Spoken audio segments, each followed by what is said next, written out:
আবারও আপনাদের সামনে হাজির হলাম। এবার আমরা অন্যভাবে জিনিসটা আপনাদের সামনে উপস্থাপন করছি। যে এতদিন পিটার এলিস এদেরকে আমরা বলেছি যে এরা একটা সংঘবদ্ধ দল। তো এখানে এখন প্রোটেস্ট্যান্ট ধর্মকে নিয়ে কেন আমি বলছি সেটা আগে শোনেন। যে এই প্রোটেস্ট্যান্ট ধর্মে শুধু দলাদলি, চেয়ার নিয়ে টানাটানি এগুলো চলে তা না। এখানে একটা নরককুণ্ড আছে, সেখানে একজন মাফিয়াদের ডন বসে আছে, তিনি থাকেন গোপনে। আর তারই পরিচালনায় এই যে পিটার মজুমদার, এরা বনি বারই, এরা প্রকাশ্যে কাজ করতে পারে, কাউকে ভয় না পেয়ে। কেন? কল্ল চৌধুরীও আছে, প্রকাশ্যে কাজ করতে পারে এই কারণে যে তাদের শেল্টার একদম মজবুত। এবং এখানে এমন একটা নরককুণ্ড, এই প্রোটেস্ট্যান্ট ধর্মে এমন একটা নরককুণ্ড জায়গা আছে যে সেখানে যদি কেউ একবার পা পিছলে পড়ে, সেখান থেকে সে কোনোদিন উদ্ধার পায় না, তার জীবন শেষ করে দেয় তারা। চাকরিকে ফেলে, নতুবা জেলে পচিয়ে পচিয়ে মারে, বিনা কারণে। এর জন্যই পিটার মজুমদারের এত লাফালাফি।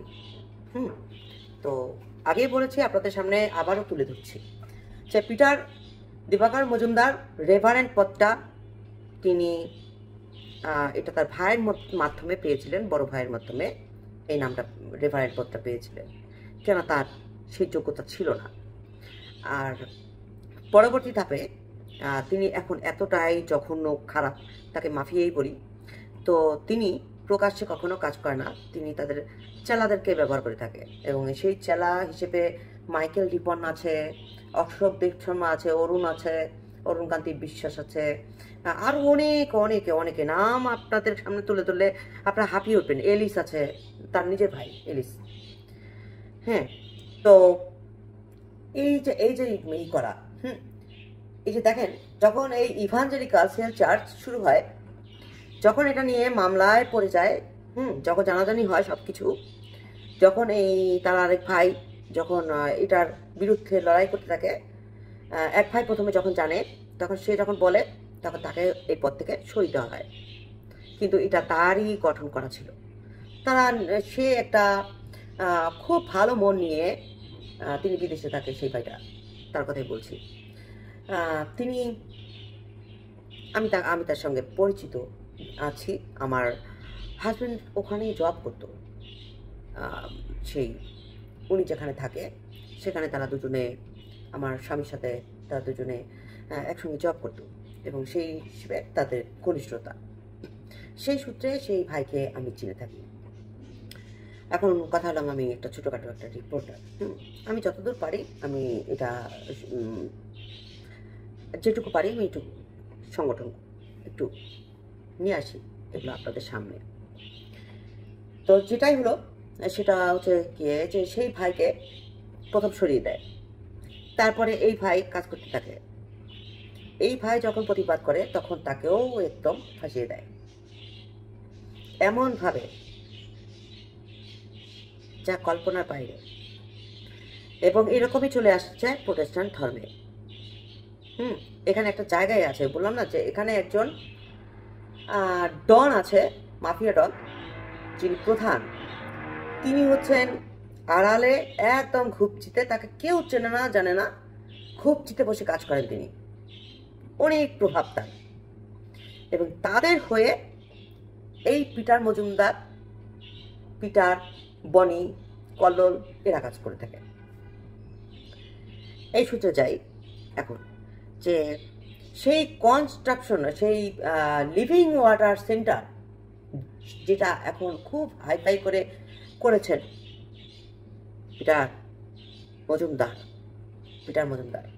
আপনাদেরকে বলেছিলাম যে এই যে ইমতিয়াজকে নিয়েছে, এই হচ্ছে বাটপার, একটা শয়তান, চোর। ভালো লোকের সাথে পিটার কেমন করে কাজ করবে? তো সেখানে একজন ব্যক্তি ছিলেন, তার নাম বলেছিলাম না, যে ওখানে অনেক টাকা আত্মসাৎ করেন। সেই টাকার আত্মসাতের কাহিনী আপনাদেরকে আজকে বলছি। সেখানে খ্রিস্টান একজন পিটার মিল্টন বারোই নামে একজন খ্রিস্টান কন্ট্রাক্টর বলা চলবে কি ইঞ্জিনিয়ার বলবো, যে তিনি দক্ষ। তিনি সেই ওখানে সাভারে প্রথম 2011 থেকে 12 সালের দিকে ওই কনস্ট্রাকশনের কাজ শুরু করেন। তাকে দেওয়া হয় পিটার মজুমদার ওই পিটার মিল্টন বারোইকে এই কাজটার দায়িত্ব দিয়ে থাকেন, এবং সেই দায়িত্ব দিয়ে থাকেন, কিন্তু টাকা দেয় না, কাজ করাতে থাকেন। এই করতে করতে করতে করতে 11 লক্ষ টাকা ওই ব্যক্তি নিজের গাইডের পয়সা খরচ করে ফেলেছে, যে উনি তো দিবেই, টাকা তো দিবেই। এই করতে করতে 11 লক্ষ টাকা খরচ করে ফেলেছে। যখন তিনি টাকা চাইলেন, যে আমার টাকা জমেছে 11 লক্ষ টাকা, এটা তো দেন এখন, তখন পিটার মজুমদার রাগান্বিত হয়ে যায়। বলে, কিসের টাকা? কোন টাকা দেবো তোমাকে? কোনো টাকা পাবে না, একটা পয়সাও দেবো না। কি করবে করো, ও টাকা শেষ। বলে, কি বলে? আর এদিকে পিটার মজুমদার সে কি করেছে, সেই বিল ভাউচার করিডোরে ওই টাকা নিজে খেটে ওই টাকা বিল ভাউচার করিডোরে বিদেশে পাঠিয়েও দিয়েছে। ডোনারদেরকে তো মাসে মাসে আপনাদের দিতে হয়, যে কি কাজ করলো, কত দূর করলো, এগুলো দেখাতে হয় বিদেশিদেরকে। ওভাবেই টাকা আনতে হয় ডোনারদের কাছ থেকে লিখে লিখে। তো ওখানে একটা জায়গা করলো, দেখেন ওখানে অনেক গোপনীয়তা চলে, অনেক অনেক অনেক গোপনীয়তা চলে। কেননা ওটা এমন একটা জায়গা যেখানে ফাঁকা একটা জায়গা, ওখানে পিটার মজুমদারের জন্য খুব সুবিধা কাজ করার ক্ষেত্রে। মানে বেআইনি কাজ করা ওখানে কোনো ব্যাপার না। কেন এমন একটা পরিবেশ সাভারে, ও এমন একটা জায়গায়, সেখানে তিনি অনায়াসে ওখানে তিনি কাজ করতে পারেন। তো এখন যখন এই পিটার মজুমদার, যখন এই পিটার মিল্টন বারোই তিনি যখন টাকা চায়, তখন বলে টাকা দেব না। তখন ওই ব্যক্তি কি করেন, থানায় একটা জিডি করতে যান। কিন্তু পিটার মজুমদার সেখানে টাকা পয়সা দিয়ে টিয়ে সে কেস ধামাচাপাটা যেন ওইটা কেস না হয় এরকম কিছু করেন। আর ওই লোকটা খুবই ভালো মানুষ, অনেক ভালো মানুষ। পিটার মিল্টন বারোই খুবই ভালো মানুষ তিনি, আমি যতদূর শুনেছি তার কথা, অসম্ভব ভালো একজন ব্যক্তি। তিনি পরে কি করবে, পত্রিকায় একটা বিজ্ঞাপন দেয় স্বর্গমর্তে, খ্রিস্টানদের একটা প্রতিষ্ঠানে, কিন্তু তাতে কোনো কাজ হয়নি। তারপরে তিনি সেই টাকা ছেড়েই দিয়েছে, যে থাক, ওই টাকা নিয়ে আর গণ্ডগোল করবো না। কেননা এই মাফিয়াদের সঙ্গে তো তিনি পেরে উঠবে না, তাই না? ভালো মানুষরা লড়তে চায় না এভাবে।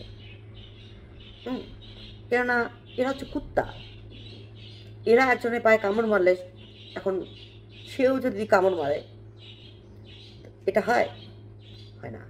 ভালো ব্যক্তি উনি, তাই তিনি এটা চেপে যান। তো সেই 11 লক্ষ টাকা, সেটা তিনি ওটা কোনোভাবেই তাকে না দিয়ে, এবং তাকে হুমকিও দেন, পিটার মজুমদার হুমকিও দেয়, যে বেশি বাড়াবাড়ি করবি তাহলে তোর টাকাই দিয়ে তোকে ফাঁসাবো। এই 11 লক্ষ টাকা যে চাচ্ছিস না, এরকম বলছে, যে 11 লক্ষ টাকা চাচ্ছ, এই 11 লক্ষ টাকা, এই টাকাতেই কেস লড়াবো এবং তোমাকে হারাবো, এরকম হুমকি। তখন তিনি চুপ হয়ে যায়। কেন আপনারা জেনেই থাকবেন, খ্রিস্টান সমাজ খুবই একটা ছোট্ট একটা গণ্ডির মধ্যে, এখানে কেউ নড়চড় করতে চায় না, থানা পুলিশ এগুলো থেকে দূরে থাকতে চায়। কেননা বাংলাদেশে ইসলাম ধর্ম বেশি, সেজন্য, আর এরা হচ্ছে সংখ্যাগরিষ্ঠ। তো এখানে কীভাবে কাজ চলে দেখেন। পরবর্তীতে জানা যায় যে সেই টাকা পিটার মজুমদার নিজেই খেটে এখানে পরে ইমতিয়াজকে নেয়। ইমতিয়াজ নামক যেটা বাটপার শয়তান কন্ট্রাক্টর, এটা কি ভালো হয় নাকি? এটা এখনও তার সাথে সাথে লেজে লেজে করে, অসভ্য। তো পিটার এখন একে ব্যবহার করে সমস্ত কর্মকাণ্ড, সমস্ত তথ্য এই লোক জানবে। আর এই লোক জানে দেখে একে হাতের মুঠোয় রাখছে এবং এমনভাবে তাকে ঘুষ টুস খাওয়াচ্ছে, টাকা পয়সা দিচ্ছে। কেননা পিটার মজুমদার এখন এমন একটা পজিশনে বসে গেছে যে তার নাম শুনলে কেউ সেখানে আগাতে যাবে না। কেন আগাবে? কেননা আপনারা দেখেন যে সবাই তাকে চোর বলে পিছনে পিছনে, সামনে কেউ কিছু বলতে সাহস পাবে না। কেননা জানে যে আসলে তিনি লোকটা কেমন, সবাই জানে। আর এই সাথে যোগ দিয়েছিল এই যে পিটার ব্যবহার করছিল এলিস, অরুণ ব্যবহার করছে এই যে, তো তিনি হচ্ছে মাফিয়া, তিনি পিছনে পিছনে তাকে এদেরকে এগিয়ে দেয়। এলিসকে এখানে এক ব্যক্তিকে তিনি এই দেশে তিনি একজনকে সেই কি বলবো অ্যাকাউন্টিংয়ের কাজ দেয়। সেই ব্যক্তি নিজেও জানে না যে সে কি কাজ করে। হাস্যকর এখানে। হ্যাঁ, তার কাছ থেকে সিগনেচার নিয়ে এখানে পিটার মজুমদার দেখা যায় যে মানে সাক্ষী কিন্তু এই লোকেরা কিচ্ছু জানে না। যেমন মাইকেল রিপন, সে লাফিয়ে এসেছিল, সেই সবের গোড়াঘাটের কিচ্ছু জানতো না। এরা এসেছে আর ফেসেছে। এখন ওই লোক, ভদ্রলোক, এখন ওই অ্যাকাউন্টিংয়ের কাজ এখানে নামমাত্র যায় না। তাকে যখন পাঠানো হয় বিভিন্ন কর্মক্ষেত্রে, এখানে দেখেন তাদের C3 চার্চ, এখন ইভাঞ্জেলিক্যাল সেল চার্চ, এটা বদলে C3 চার্চ তো হয়ে গেছে। এখন এইখানে একটা মাত্র চার্চ চলে সারা বাংলাদেশে, এদের একটা মাত্র চার্চ চলে, কুশট। সেটা হচ্ছে কুশট। এর জন্যই আর কোনো পালকদেরকে তিনি কোনো ফ্যাসিলিটি দেয় না, সুবিধা দেয় না, দিয়ে থাকেন শুধু এই সুনীল মার্ডিকে। কেননা এখানেই তার কাজ, এই একটা দিয়েই তিনি অনেক টাকা ইনকাম করতে পারেন। কেননা ওই সুনীল মার্ডি এর কথা উঠে আর বসে, এই কারণে তাকে হাতের মুঠে রাখার জন্য যা যা করা লাগে সমস্ত কিছুই পিটার করে থাকে। আর এ পাশে সেই ব্যক্তিটাকে একদিন একজন লোকের সাথে দেখা, তো সে বলছে কোথায় যাচ্ছেন? বলে যাচ্ছি চার্চের একটা কাজে। বলে চার্চে যাচ্ছে, কাজে যাচ্ছেন মানে কী হিসেবে, কোথায় কাজ করেন? বলে তা তো জানি না, কি কাজ করি কিছু তো বুঝি না। আমাকে তো পিটার মজুমদার বলল যেতে, তাই যাচ্ছি। সহজ সরল ব্যক্তি মনে হয়, বুঝতে পারিনি যে তিনিও ফাঁসবে। এই তো কিছুদিনের মধ্যেই লাথি খাবে, উনিও একটা বাড়ি খাবে। যে নিজের ভাইকে ছাড়ে না, সে অন্যদেরকে কেমন করে ছাড়বে? টাকা হচ্ছে, আরে পিটার মজুমদার আরও টাকা চাই, কলছি ঢালিয়া দাও, তারপরও তার নজর তো নড়ে না সেখান থেকে তো শুধু উনি খায় না, ওনার বসদেরকেও তো দিতে হয়। মাফিয়ার যে ডন আছে না, বড় ব্যক্তি, তিনি জানেন কেমন করে, তাকে তো প্রতি মাসে বা টাকা পয়সা দিতে তো হয় পিটার মজুমদারের হাতে রাখতে গেলে। আর এখানে তিনি একটা এমন পজিশন করে নিয়েছেন, ওই যে বললাম না যে এখন কেউ তার সামনে টু শব্দ করতে পারবে না, মুখ বন্ধ হয়ে যাবে টু শব্দ করতে গেলে। এখন যাই হোক, এখানে এখন আমরা আসি আরেকটা কথায়, যে এখানে তিনি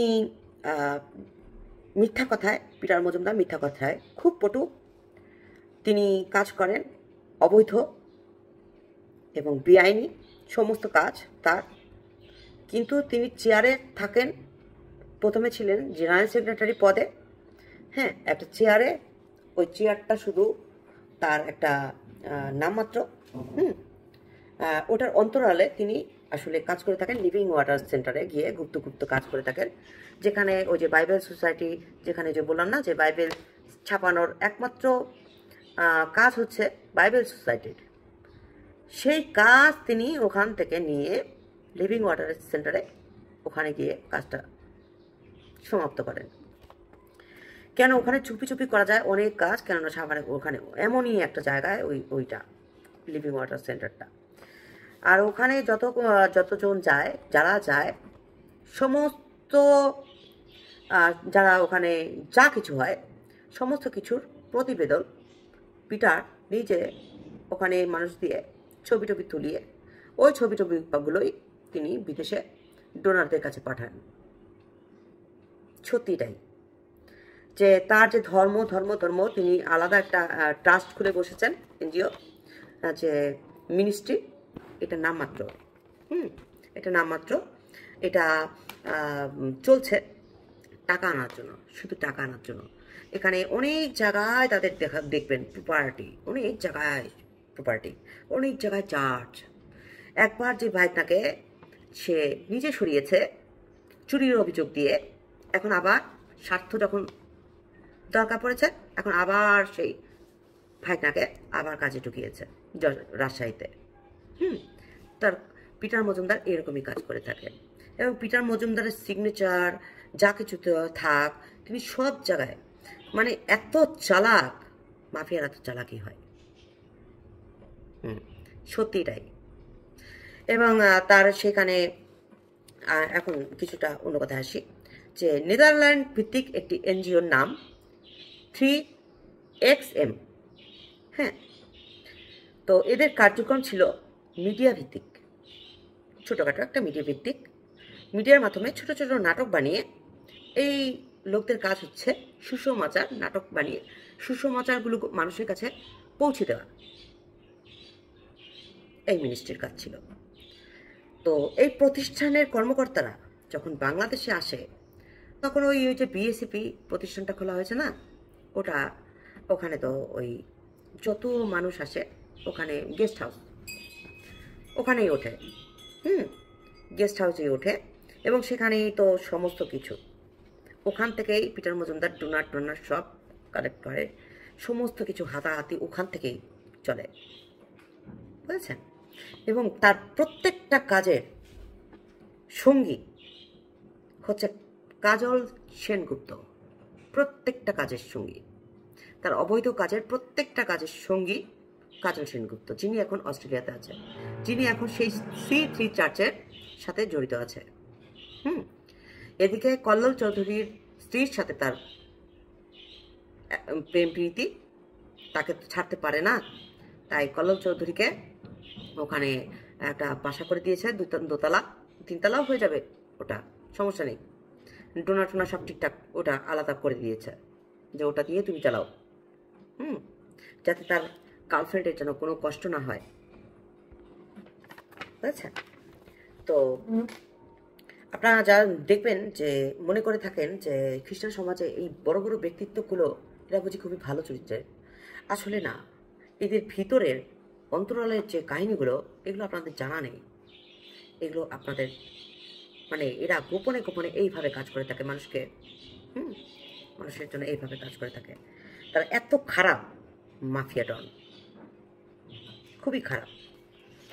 এবং তারা একটা জোট, আর এগুলো তো চুনোপুটি, যেগুলোকে সাঙ্গপাঙ্গকে বানিয়েছে, এগুলো তো চুনোপুটি। এখন দেখেন তো এই প্রতিষ্ঠানটা, এই নেদারল্যান্ডের থেকে যে 3XM যে কার্যক্রমটা আসে তখন এই পিটার মজুমদার যখন এটা জেনে যায়, হ্যাঁ, যে এই বাংলাদেশে এই কর্মকর্তারা তাদের গেস্ট হাউসে উঠেছে, তখন তাদের সেই কার্যক্রমকে পিটার মজুমদার নিজের দখলে নিয়ে নেয় এবং সেটা বাংলাদেশে জয়ধ্বনি ট্রাস্ট নামে একটি প্রতিষ্ঠান খুলে সেখানে তিনি সেক্রেটারি পদে বসে যান। ঠিক আছে, এই কার্যক্রমটা তিনি হাতে নিয়ে নেন এবং তিনি জয়ধ্বনি ট্রাস্ট নামে প্রতিষ্ঠান খুলে তিনি সেক্রেটারি পদে বসে যান। নামমাত্র একটা বোর্ড বানায়, এখানে সব জায়গায় সবাই নামমাত্র বোর্ড বানায়। এখানে তার ওয়াইফের কাহিনী বলেছি না, যে তিনি চাকরি পেতেন না ওখানে, তার অ্যাফেয়ার, তার চাকরি চলে গেছে। এখানে আরেকটু আসি, যে আগে এটা শেষ করি, তারপরে উঠাতে যাচ্ছি। তো এটা নিয়ে তিনি সেখানে সভাপতি পদে সভাপতি পদে বসান কল্লোল চৌধুরীকে, ঠিক আছে। আর এখানে তিনি নিজে লেখালেখি করে প্রতি মাসে 10 থেকে 12 লক্ষ টাকা আনতে থাকে। সেখানে সভাপতি কল্লোল চৌধুরীকে বসিয়ে অফিসের কাজের সাথে অন্যদের সাথে মনোমালিন্য হতে থাকে আর কি। মানে কল্লোল চৌধুরীর ওখানে সভাপতি নাম মাত্র, কাজ করে সব পিটার মজুমদার। তো এখানে তো কোনো কাজ নেই। তো এখানে যখন ওরকম সমস্যা হতে থাকে, মনোমালিন্য হতে থাকে, আর এই পাশে কল্লোল চৌধুরী করে কি, জয়ধ্বনি ট্রাস্ট থেকে টাকা নিয়ে পিটার মজুমদারকে সন্তুষ্ট করার জন্য, পিটার মজুমদারকে হাতে রাখার জন্য কল্লোল চৌধুরী সেই দামি মোবাইল উপহার দেয় পিটার মজুমদারকে, এবং তিনি নিজেও একটা দামি মোবাইল কিনে নেন। আর অফিসের লোকদেরকে বলেন যেন বিষয়টা জানাজানি না হয়। চিন্তা করেন যে কল্লোল চৌধুরী এভাবে বলে যে এটা যেন গোপন থাকে, কেউ কাউকে বলো না, ঠিক আছে।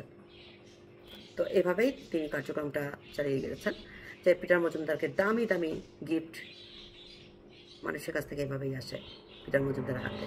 তিনি নিজের পয়সা খরচ করে মোবাইল কিনবেন সেই ব্যক্তি তিনি নন, তিনি অন্যের টাকাতেই মোবাইল কিনবেন এবং দামি ফোন। আর এখানে সোজাসুজি কল্লোল চৌধুরী তখন কি বলবে যে মিডিয়ার কাছে তো অত্যাধুনিক মোবাইল দরকার, কেন তিনি তো একটু গান বাজনা জানে, তো এর জন্য তো মিডিয়া কাজ করতে গেলে একটু অত্যাধুনিক যন্ত্রপাতি দরকার হয়ে থাকে, তো সেই সুবাদে ফোনগুলো কেনা, এটা নিয়ে তোমরা কিছু বলো না। তো তারা সবাই চুপ হয়ে যায়। আর কল্লোল চৌধুরী এখন তো নিজেই তার সেই স্ত্রীর সেই যে বয়ফ্রেন্ড বলবো নাকি স্বামী বলবো, বিয়ে করে নিয়েছে মনে হয়, খ্রিস্টানদের জানি না, স্ত্রী ভাবেন হয়তো। এত প্রেম প্রীতি যে সেই মহিলার সাথে এত আগের থেকেই এদেশে থাকতেই সেই মহিলার সাথে অন্তরঙ্গ আরও কাহিনী অনেক আছে ওই কল্লোল চৌধুরীর স্ত্রীর। তো সংসার করেন কিভাবে বোঝেন, টাকা থাকলে সব কিছু মেনে নেওয়া সম্ভব হয়ে যায়। কেননা কল্লোলের টাকার দরকার, টাকা পাবে কোথায়, ফকির পুত টাকা পেতে হবে না, সেই জন্য ওই যে পিছনে তেল মারা এগুলো চলতে থাকে, ঠিক আছে। তো এভাবেই নাটক বানিয়ে 3 মাস পর বিদেশে রিপোর্ট পাঠাতেন এরা। এভাবে নাটক তৈরি হতো, আর 3 মাস পর রিপোর্ট বিদেশে চলে যেত। আর সেখানে উল্লেখ করতেও যে এই নাটক দেখে তারা যিশুকে চিনতে পেরেছে। ওখানে অনেক মানুষ, নাটকের যে কর্মকাণ্ড, ওখানে নাটক দেখেন, নাটক দেখাতে গেলে মঞ্চ নাটক করা, সেখানে অনেক দর্শক থাকবে, যারা দর্শক তাদেরকে ওখানে বলে থাকে সেই দর্শকদেরকে যে এরা যিশু খ্রিস্টকে চিনতে পেরেছে, এরা অনুশোচনায় এসে যিশু খ্রিস্টকে ত্রাণকর্তা বলে স্বীকার করতে আগ্রহী হয়েছে। যারা দর্শক ওখানে যায় তারা খ্রিস্টান, তারা তো এমনি খ্রিস্টান। এভাবে তারা লোক দেখে ওখানে সমস্ত জায়গায় তারা সুন্দর মিষ্টি ভাষায় কথা বলে ওভাবে লোক দিয়ে নিয়ে আসে। এভাবে তারা কাজ করে থাকে। আর এলিসকে বলবো একটা চুনোপুটি, কেননা পিটার মজুমদার পিছনে এলিসকে দিয়েছে এগিয়ে, যে মরলে শালা তুই মর। এখানেও এক ভাইকে ফাঁসিয়েছে, যে ভাই প্রতিবাদ করেছিল প্রথমে, যার কথা বললাম যে সে বিদেশ থাকে, সে পরে এইসব দেখে সরে যায়। এইসব কাহিনী চিত্র দেখে আরেকজনকেও, এক ভাই খুব ভালো লোক ছিলেন, যিনি একজন পালক ছিলেন, তাকেও পিটার বাদ দিয়ে দেয়। এবং শেষ পর্যন্ত যে ভাইটা তাকে সাহায্য করতেন যে অফিসে, কেননা তিনি সেই, আপনারা মানেন কি মানেন না জানি না, বাংলাদেশে আসলে খ্রিস্টানদের দাপট আসলে ছোট্ট একটু কেন্দ্রভিত্তিক। আর তার ভাই আসলে খ্রিস্টান সম্প্রদায়ের সাথে ওভাবে জড়িত না, তিনি কাজ করে বড় একটা প্রতিষ্ঠানে। আর এখানে তিনি এমনি ভলান্টিয়ার হিসেবে এখানে তিনি যিশু খ্রিস্টের যেহেতু যীশু খ্রিস্টকে মানেন, সেই হিসেবে তিনি নিঃস্বার্থভাবে এই কাজগুলো করতেন। এবং যখন তিনি প্রতিবাদ করছেন যে এগুলো অন্যায়, তখন তাকে ফাঁসি দিয়ে পুরোপুরি কতগুলো কেস দিয়ে সেই কেসের আসামি করা হয়। আপনাদেরকে আমরা আগেই বলেছি যে এখানে থেকে পার পাওয়া খুবই কঠিন। কেননা এরা একটা মাফিয়াদের একটা দল আছে প্রোটেস্ট্যান্ট ধর্মে। এখানে একজন ডন আছে, তার কথায় সব কিছু ওঠা বসা হয়। তিনি যেটা বলে সেটাই সবাই মেনে নেয়। তার কথার উপরে কেউ কোনো কথা বলতে পারে না, কথা বলার সাহসও পায় না। যদি কেউ কথা বলে তবে তাকে জেল হাজতে বসতে হয় বছরের পর বছর। ছোট ছোট বাচ্চাদেরকে রেখে, স্ত্রীকে রেখে জেলখানায় তাকে বন্দি অবস্থায় থাকতে হয়। অনেক কষ্টের কাহিনী। এখানে সত্যি একটা নরককুণ্ড। তো যেখানে দেখবেন যে যারা উপরে উপরে খুবই ভালো মানুষ, ভালো ভালো তলে তলে দেখবেন সেখানেই সমস্যা, গড়বড়টা সেখানে বেশি হয়। ঠিক আছে? তো এই যে পিটার মজুমদার কেন বললাম যে মাফিয়া কেন বললাম, তার সমস্ত কিছু তার আন্ডারে এখন। প্রভাব, প্রতিপত্তি, টাকা পয়সা সমস্ত কিছু তার আন্ডারে। তিনি তার পাওয়ার, সব কিছু পাওয়ারে তিনি আছেন, কিন্তু তিনি থাকেন গোপনে। প্রকাশ্যে তিনি নিজে খুব কমই আসেন। তিনি পিছনে বসে কাজ করেন। এলিস তার ভাই, তাকে এগিয়ে দেন এখন সামনে। আর ওই যে কিছু কিছু ব্যক্তিদেরকে এভাবে এভাবে বলে, তারা লাফালাফি করে, মনে করে এই ব্যক্তি তো খুবই ভালো, এর কথায় লাফালাফি করে। এরাও বুঝবে একদিন যে এই পিটার মজুমদার একজন মাফিয়া, বড় মাফিয়া, তার বড় একটা চক্র। তিনি শুধু বাংলাদেশে না, তার প্রতিপত্তি সেখানে সে সারা বিশ্বে এমনভাবে করে নিয়েছে যে তার মেয়েকে সেখানে সেটেল করে দিয়েছে আমেরিকায়, তারাও সেখানে সেটেল হবে আমেরিকায়। এবং তারা সেই বড় বড় যারা নেতা ফেতা সমস্ত তাদের আন্ডারে একসাথে হয়ে তারা কাজ করে। ওই যে মনে করেন যে কাজল সেনগুপ্ত কিছু জানে না, সব কথা A to Z কাজল সেনগুপ্ত জানে পিটার মজুমদারের কাহিনী, এবং পিটার মজুমদারও জানেন কাজল সেনগুপ্তের A to Z কাহিনী। বুঝেছেন? এইভাবে চলে। আর এদের যে ডন আছে, যে সবচেয়ে বড় লিডার, সে হচ্ছে লিডার। তিনি ওখানে বসে লিডারশিপ দেয়, আর তার হুকুমে সমস্ত কিছু এরা করে থাকে। এদের পাওয়ার প্রতিপত্তি এতখানি কি। এই যে বনি পারুইকে দেখবেন, কেউ কিছু বলে না। কেমন করে বলবে? মাফিয়া হয়ে গেছে। কেউ কিছু বললেই সমস্যা আছে। বুঝেছেন? তো প্রোটেস্ট্যান্ট ধর্ম এত নোংরা পলিটিক্স। এখানে আপনারা যদি আসেন, এটা একটা বড় একটা ধর্মের নামে মানুষকে ধোঁকাবাজি দেওয়া হচ্ছে। ধোঁকাবাজি দিয়ে এখানে মানুষকে আনা হচ্ছে, আর এইটাকে বড় একটা চার্চ বানানো হচ্ছে, বড় সড়ো দেখানো হচ্ছে। যেমনটা যদি আসি আমরা যে যীশু খ্রিস্টতে, তো যীশু খ্রিস্টতে যদি আমরা আসি, তাহলে আমরা দেখতে পাই এই সব কিছু, তাই না? যে তিনি দাসের মতো করে জীবন কাটিয়ে তিনি এখানে কিভাবে আদর্শ স্থাপন করে গেছেন। কিন্তু এইসব মাফিয়ারা মানুষকে ভুলভাল শিখিয়ে এরা দেখায়, এক একজন বিদেশ থেকে পড়াশোনা করে এসেছি, সেই পড়াশোনা দিয়ে মানুষকে এমনভাবে ব্রেন ওয়াশ করে যে হ্যাঁ এইটাই সবচেয়ে বড়। এবং এখানে দেখতে পাবেন যে যেখানে সুন্দর সেখানে কি থাকে? নরক থাকে।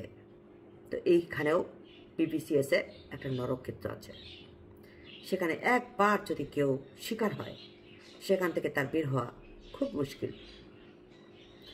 তো আপনাদের ভালোর জন্যই বললাম, আপনারা সতর্ক থাকবেন যেন এই ধরনের আপনারা যদি তেলাতে পারেন তবে আপনারা ভালো, যদি প্রতিবাদ করতে চান তবে আপনাদেরকে এরকম শিকার হতে হবে।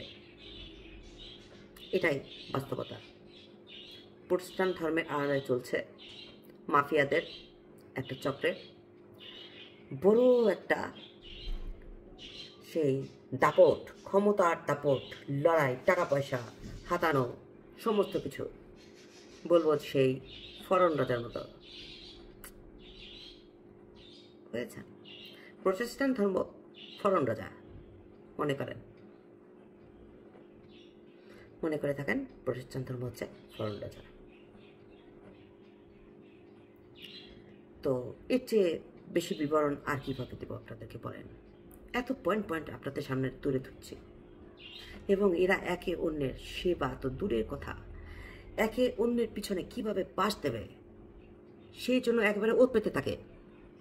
এরা এতটাই জঘন্য, মানুষের কোনো দিনও এরা ভালো করবে না, কোনো দিনও ভালো করবে না, যদি পারে বাস দেবে। এর মধ্যে কিছু ভালো মানুষ আছে, তারা মুখ খুলতে পারে না ভয়ে, তাদেরকেও একেবারে মানে হেয় করা হয়, নিচু করা হয়, তাদেরকেও মানে কথা বলতে দেওয়া হয় না, মানে একরকম তারাও চুপচাপ থাকতে বাধ্য হয়ে যায়।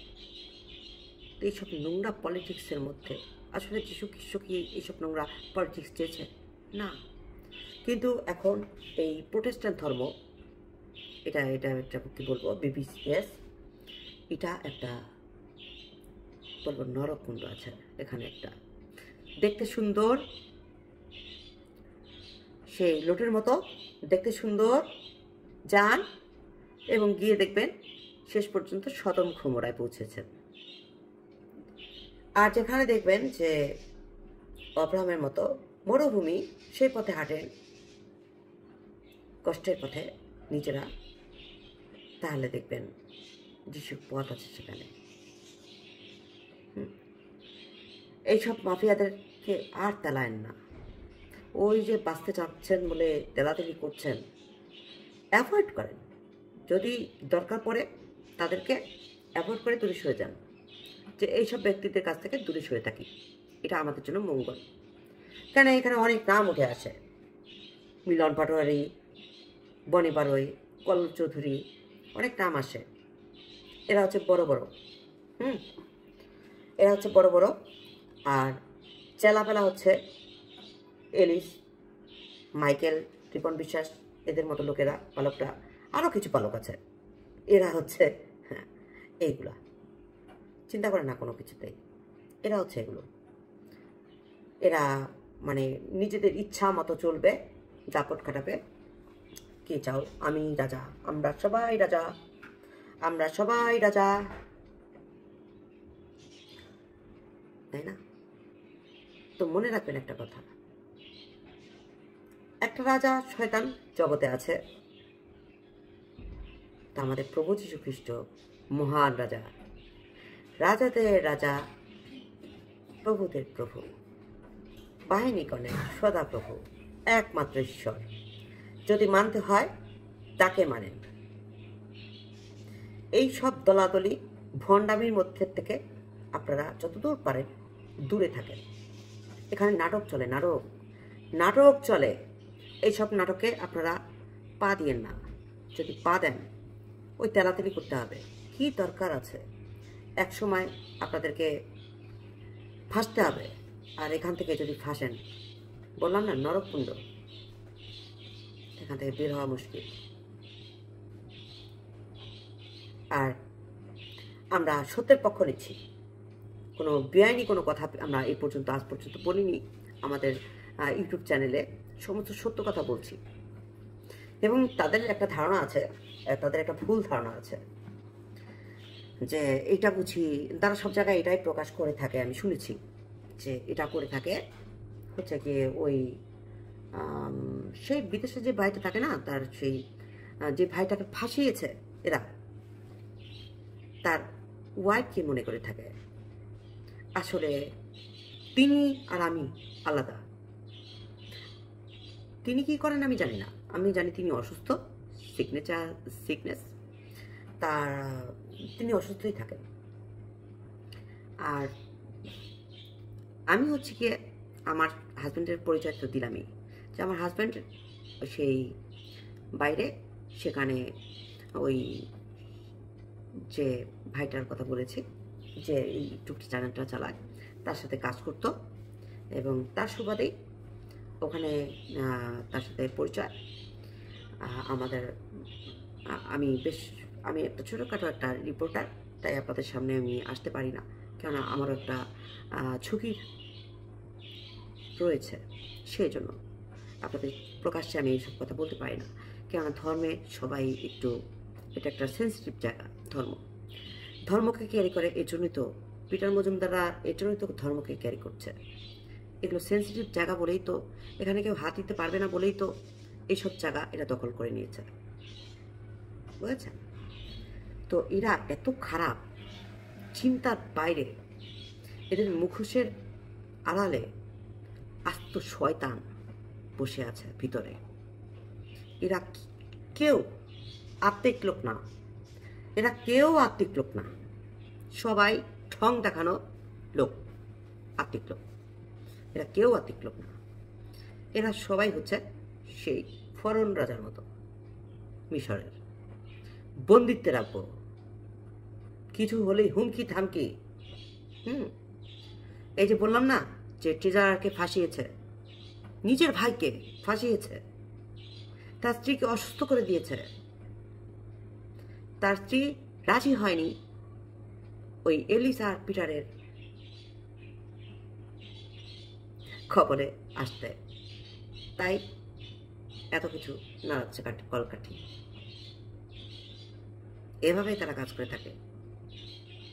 হ্যাঁ, কেননা এরা তো চুপটাও হয়ে থাকে, লম্পট।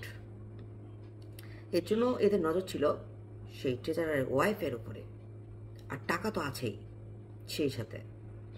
কিন্তু যদি ট্রেজারারের বউ যদি তাদের সঙ্গে মিলে যেত, তাহলে এত দূর কিছুই করাতো না, সব ঠিক হয়ে যেত। এত দূর করাচ্ছে এই কারণেই। আর ওই মহিলাটা অসুস্থ এই কারণেই, ওদের জন্য অসুস্থ। ওরা তো চুরির টাকা এনে এনে, সে বিদেশের টাকা লেখালেখি করে এনে এনে সেই টাকা দিয়ে কেস চালায়। আর এই ভাই মিথ্যা মামলার শিকার, সব তার উপরে দায়ভার চাপিয়ে দিচ্ছে। নিজের ভাই, রক্তের ভাই, এত খারাপ, চিন্তা করতে পারবেন না। চি চি চি চি, যে জগৎ এখন কোথায়, নোংরামিতে কোথায় এসে পৌঁছেছে।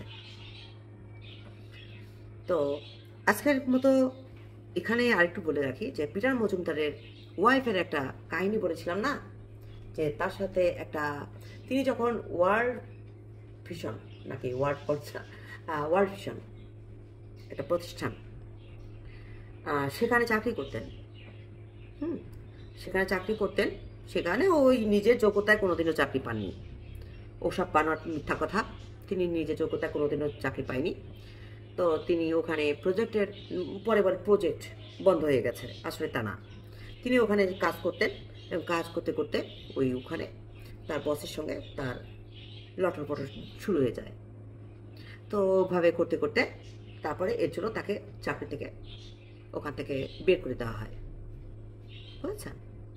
আসলে ওই প্রজেক্ট বন্ধ হয়েছে এটা কিছু না, আসলে তাকে ওখান থেকে বের করে দেওয়া হয়েছে। আর এই যে এখানে এখন যেখানে চাকরি করে ওয়াইডব্লিউসি, এখানে তার চাকরির মেয়াদ শেষ, কিন্তু এখানে এই যে তিনি বোর্ড সদস্য এখানে ঘাঁটি পাতিয়েছে, তার নিজের লোকদেরকে বসিয়েছে সব, ওই যে প্রণব দাস, এরা সবাই বোর্ড মেম্বার। তার চাকরি চলে গেছে অনেক আগেই, মেয়াদ শেষ, তার বয়স সীমা শেষ চাকরি, কিন্তু তিনি বাড়িয়ে নিয়েছেন। এইভাবে এরা কাজ করে থাকে। আর এই যত মানুষ এই যে এই বিএসএফি প্রতিষ্ঠানে, এটা হচ্ছে একটা, বলবো যে একটা ব্যবসা কেন্দ্র। ধর্ম প্রতিষ্ঠানের নামে বিএসসিপি কেন্দ্রটা হচ্ছে একটা ব্যবসা কেন্দ্র। এখানে বিভিন্ন বিদেশিরা আসে, আর এই বিদেশিদেরকেই এই পিটারেরা সবাই মানে একদম লুটপাট করে তাদেরকে ধরে, এমনভাবে ব্রেন ওয়াশ করে দেয়। তার ওয়াইফ পিটার মজুমদার আর তার ওয়াইফ এত সুন্দর ইংরেজি জানে, তারা এত সুন্দর কথা বলতে পারে, তো এত সুন্দরভাবে তারা যে কাহিনীগুলো তাদেরকে এত সুন্দর করে পটিয়ে সমস্ত কিছু কর্মকাণ্ড তাদের দখলে নিয়ে নেয়। এভাবেই তাদের কার্যক্রম চলতে থাকে, এভাবেই তারা কাজ করে থাকে। তো ডন মাফিয়া হিসেবে কাজ করছে এরা। আপনারা কেউই বুঝতে পারবেন না যে এদের মুখোশের আড়ালে কত বড় শয়তান লুকানো আছে। এক একটা লুসিফার। তো ওই বলে না, বাপেরও বাপ আছে, এদেরও বাপ আছে একজন। তার কথা এখন সবাই উঠে বসে, একেও তারা টাকা পয়সা দিয়ে হাতের মুঠোয় রাখে, আর তিনি যে আদেশ দেয় সেই মতো এরা কার্যক্রম চালাতে থাকে। যে করো, লুটপাট করো, কিন্তু আমার ভাগটা যেন আসে। ধর্মকে কেন্দ্র করে এইভাবে কবজা করা হচ্ছে। এখানে প্রোটেস্ট্যান্ট ধর্ম সবচেয়ে বড় ধর্ম বাংলাদেশে মনে হয়, ক্যাথলিক ধর্মের পরে প্রোটেস্ট্যান্ট ধর্ম সবচেয়ে বড় ধর্ম। আর এইটাকেই পুঁজি করে ক্যাথলিকদের এরকম দরকার হয় না, বিদেশি ওরকম ডোনেশন ফোনেশন এসব দরকার হয় না, দরকার হয় প্রোটেস্ট্যান্টদের। আর এই সব এরা করতে জানে। তো এরা হচ্ছে মাফিয়াদের একটা চক্র। আপনারা সাবধান থাকবেন এদের হাত থেকে। এরা আসলে মুখোশের আড়ালে এক একটা জলজান্ত শয়তান। বনি বারাই বলেন, কল্লোল চৌধুরী বলেন, সবাই এক একটা জলজান্ত, পিটার মজুমদার, এলিস একটা জলজান্ত একটা শয়তান। তো এদের ফাঁদে আরও আছে, আরও অনেকে আছে। এসবের ফাঁদে পা দেবেন না। ফাঁদে পা দিয়েছেন কি দুর্ঘটনা ঘটে যাবে। একটু সাবধানে থাকবেন প্রত্যেকে। এখানেই আজকে সমাপ্ত করছি। ধন্যবাদ সবাইকে।